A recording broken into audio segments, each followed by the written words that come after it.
إن الحمد لله نحمده ونستعينه ونستغفره ونعوذ بالله من شرور أنفسنا وسيئات أعمالنا من يهدي الله فلا مضل له ومن يضلل فلا هادي له وأشهد أن لا إله إلا الله وحده لا شريك له وأشهد أن محمدا عبده ورسوله.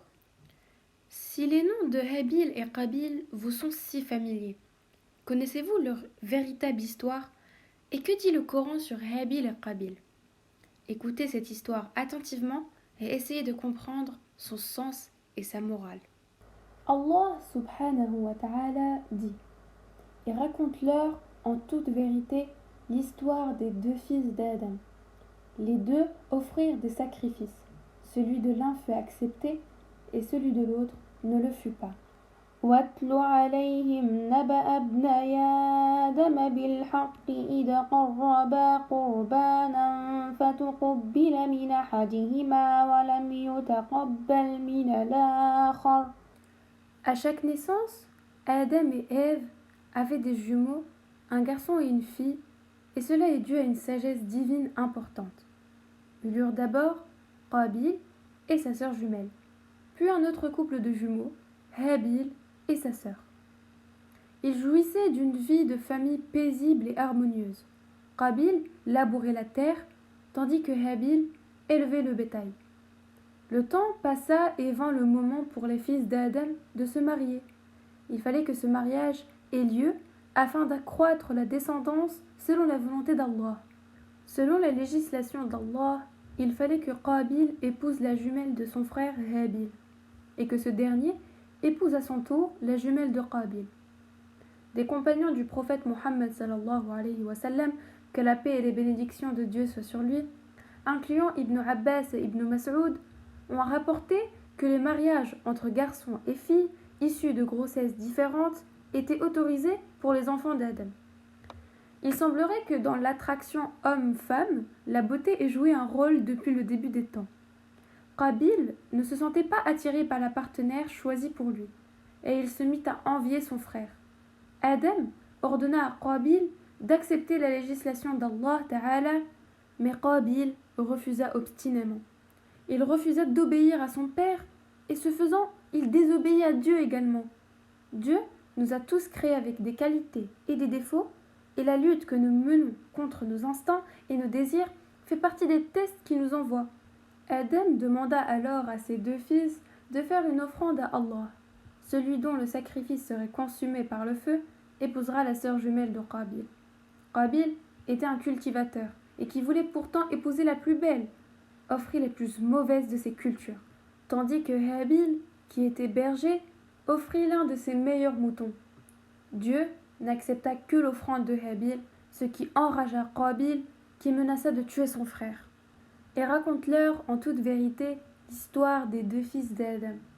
Les deux firent une offrande, celle de l'un fut acceptée, mais celle de l'autre ne le fut pas.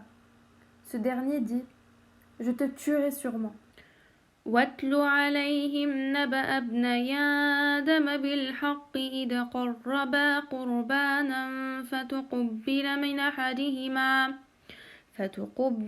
أحدهما ولم يتقبل من الآخر قال لأقتلنك قال إنما يتقبل الله من المتقين. Habil dit à son frère que Dieu accepte les bonnes actions de ceux qui le craignent et le servent, mais rejette celles de ceux qui sont arrogants, égoïstes et désobéissants. Cela indique que la nature de Habil était bonne et qu'il craignait Allah le Très-Haut. Il redouta de causer à son frère le même tort que ce dernier voulait lui causer. Dieu n'accepte que la part de ceux qui sont pieux. Même si tu tends ta main vers moi pour me tuer, je ne tendrai pas la mienne vers toi pour te tuer, car je crains Dieu, le Seigneur des mondes. لئن بسطت إلي يدك لتقتلني ما أنا بباسط يدي إليك لأقتلك إني أخاف الله رب العالمين. Mais l'âme de l'autre l'incita à tuer son frère, alors il le tua et fut du nombre des perdants. فطوعت له نفسه قتل أخيه فقتله فأصبح من الخاسرين.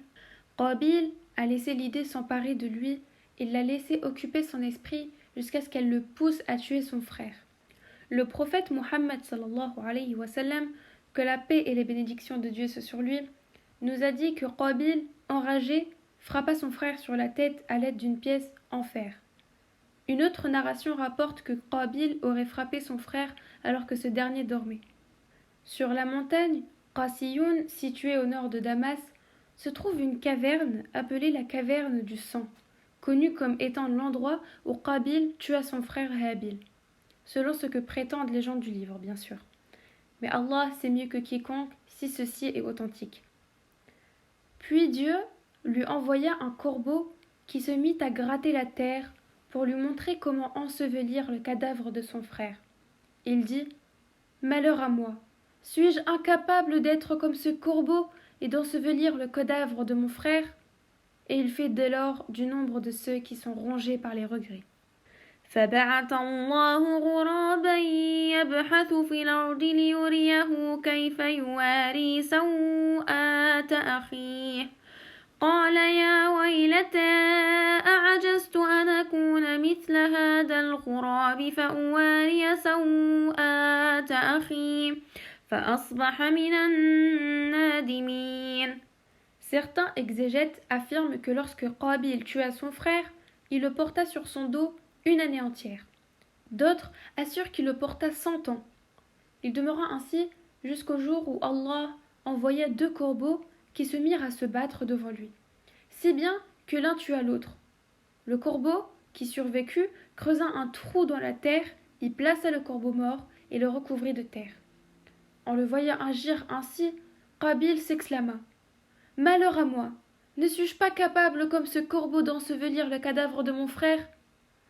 Qabil, prenant exemple sur le corbeau, enterra son frère et le recouvrit de terre. On arrive, alhamdulillah, à la fin de notre petite histoire sur les fils d'Adam, Habil et Qabil. J'espère qu'elle vous a plu et qu'elle vous a enrichi en connaissances.